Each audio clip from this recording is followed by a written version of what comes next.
You're not ready for this one, because Chief of War Episode 3 doesn't just nudge the story forward, it catapults us into a hurricane of ambition, betrayal, prophecy, and the kind of political chess moves that make you sit back and go, oh, it's about to get messy. We open with Kayana, Jason Momoa in full warrior glory, who's been spending time aboard a British ship. And it's not just the sea air he's soaking in, it's the kind of knowledge that can rewrite the balance of power in Hawaii. This isn't the same Kayana we saw in Episode 1. Back then, he was tricked into helping King Kahekili conquer Oahu, a betrayal that's been simmering in his heart ever since. Now he's learning to fire rifles, real rifles, gunpowder, weapons the Hawaiian Islands have never truly seen before. And you can practically see the gears turning in his head. If he can get enough of these, he can go back home, not just to fight, but to win, to rewrite that betrayal and stand toe-to-toe with Kahekili. But getting the guns isn't as simple as pointing at the ship's armory.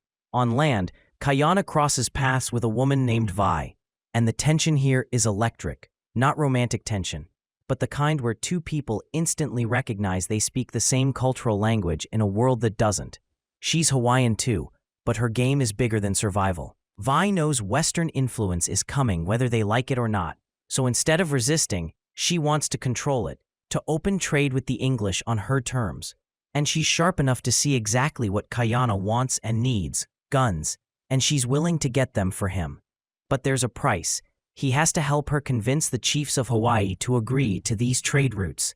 It's a smart play because she knows Hawaiian sandalwood is basically the gold of the Pacific. And whether the chiefs agree or not, the English will find a way to take it. Better to make the deal and have some leverage than be steamrolled. Meanwhile, across the waters, we finally get the grand entrance of Kamehameha. And it's not some polite walk into a council chamber. No, we meet him underwater, proving his strength in a contest that basically screams, this man is not to be underestimated. When he resurfaces and heads back to the Kahu district, he walks straight into a ticking clock. The current king is dying, and his cousin Keoa is next in line.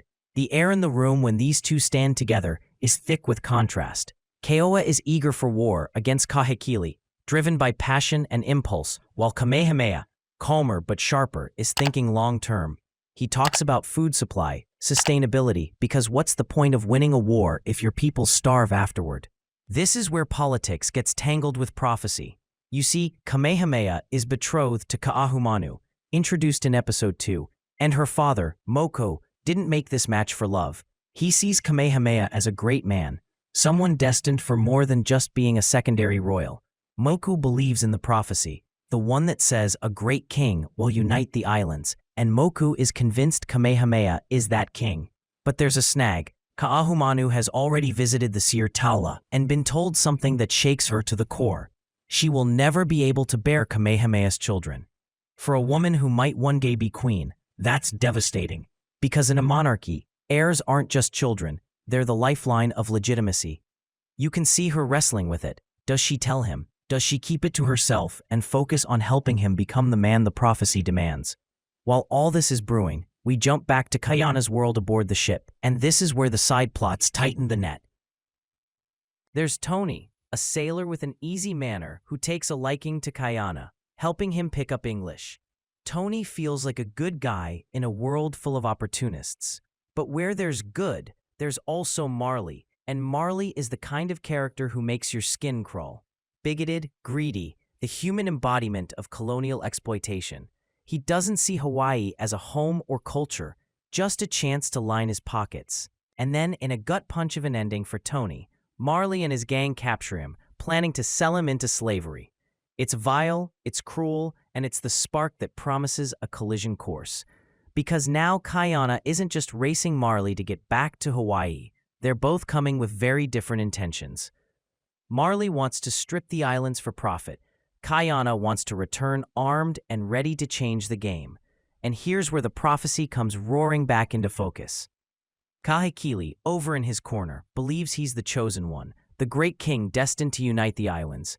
But Momoa, he's betting everything on Kamehameha, pointing to the night he was born, the night of the comet, as the sign. And the beauty of Chief of War is that we, the audience, know something the characters don't. there's another variable they haven't accounted for yet. Kaiana. Because a man with a score to settle, the potential to bring gunpowder into Hawaiian politics, and his own sense of destiny. That's not just a wild card, that's a powder keg. The episode ends with all three paths: Kamehameha's rise, Kaiana's return, and Marley's greed, aimed straight at a future where the prophecy, the politics, and the personal vendettas are going to collide. And when they do, it won't just be about who's the rightful king. It'll be about who's willing to rewrite the rules of the islands themselves.